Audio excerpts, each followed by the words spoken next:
So today we have not one, but two Game 7s, lads. We have the New York Knicks against the Indiana Pacers, and we have the Minnesota Timberwolves against the Denver Nuggets.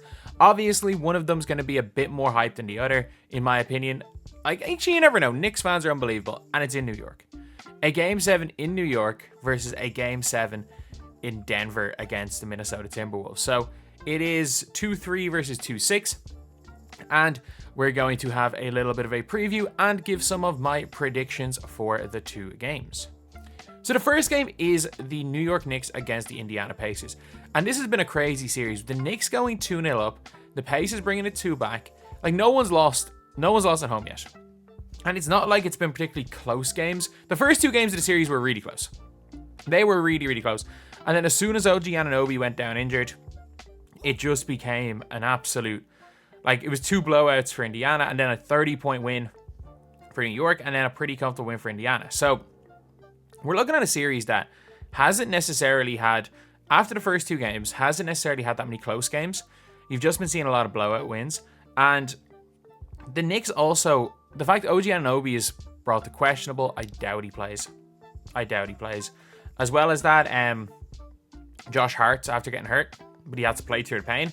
If there are guys that I think will play through the pain, be successful, Josh Hart is one of them. Josh Hart is 100% one of those guys where you're like, yeah, this guy's going to be able to play through the pain. Either way, though, when it comes to guys like that, is they have... New York Knicks are tough. The Knicks are so tough. And being tough in a Game 7 is important. It really is.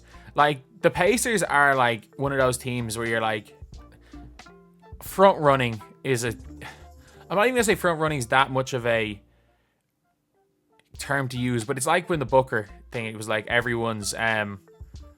what was it? It was like everyone's tough when they're up. The Pacers are a bit like that. When the Pacers are winning, like they're going to trash talk. They're going to be cocky. When they're losing, they lose bad. They're a team that don't really play any defense, and the Knicks are a team that Knicks are a team that can exploit that. I think that whoever wins this series is going to lose bad to Boston. I really do. But this is all going to come down to really how the start is. I think if this is a close game, New York win.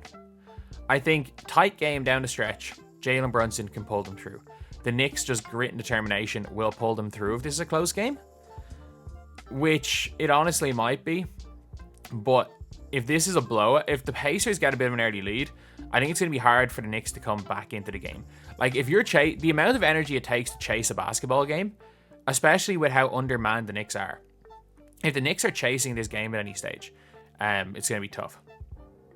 The Knicks build up an early lead. The Pacers may come back into it, but I'm guessing if this is like a grinded out, gritty Game 7 where both teams are in and around 100, if not lower, my prediction is going to be the Knicks, if that's the type of game it becomes.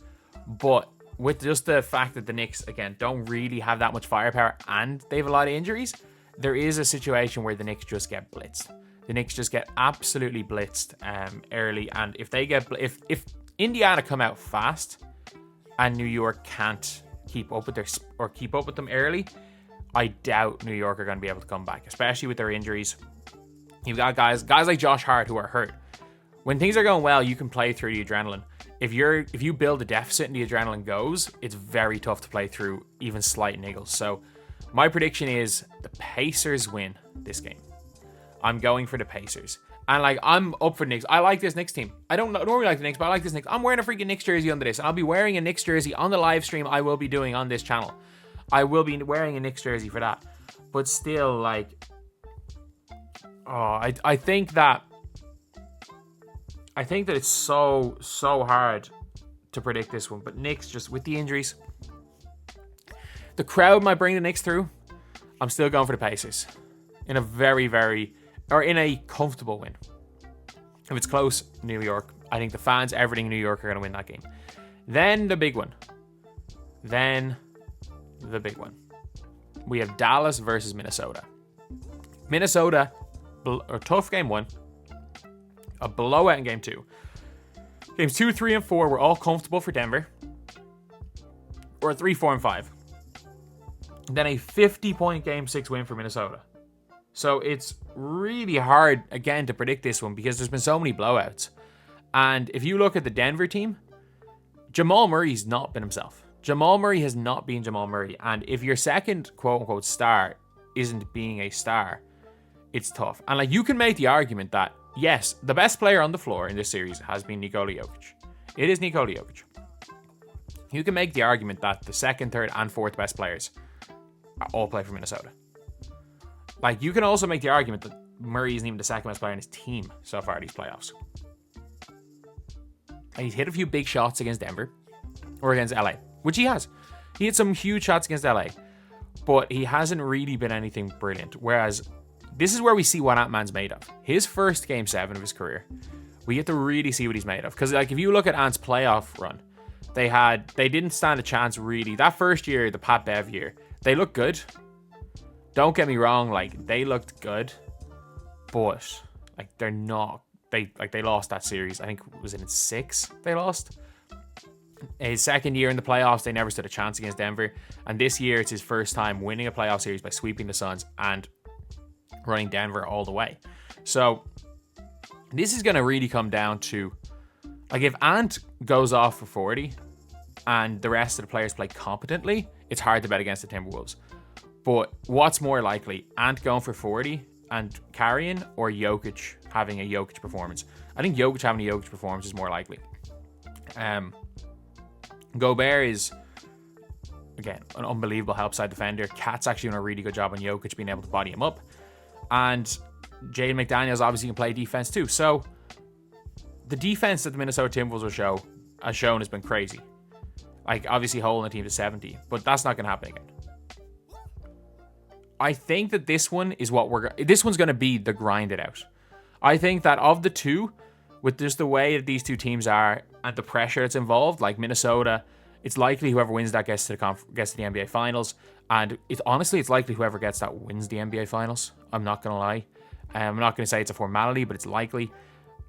But at the same time, you're looking and you're like, okay, this game, they're going to do whatever they can to stop Jokic. And vice versa with Anthony Edwards. And it just really depends. Like, if Jamal Murray has a vintage Jamal Murray playoff game, the Denver Nuggets are tough to beat. Because you know what Aaron Gordon and MPJ are going to give you. They give you very similar every single game. Other than, like, obviously sometimes they're hot, sometimes they're not. But in general, with their overall play, they'll give you something similar. Obviously, KCP is very good. Denver's bench just know their role. They're just know your role guys. Whereas Minnesota have equally as good a bench.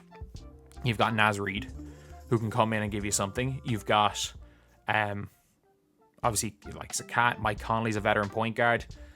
But Mike Conley's record in Game 7s isn't great at the same time. But I don't know how relevant that is at this stage in his career. I'm going to predict... I actually think this is... My prediction is whoever wins this wins the finals. I think this one's hard to predict. I'm going to go for Denver. I'm going to go for Denver by 15. And, like, by 15 as in, like, this is going to be a low-scoring game and an 8-point game going into the fourth. And in Denver, I think, are going to pull away at the start of the fourth. That is my prediction for this game. Look, I could be wrong. And it would be great. For just for basketball, it's great to see new teams succeed. And if Ant ascends all the way and wins a championship, that would be insane. But yeah, that is my prediction. So anyway, that's the video. Thank you guys for watching. Please like, comment, and subscribe.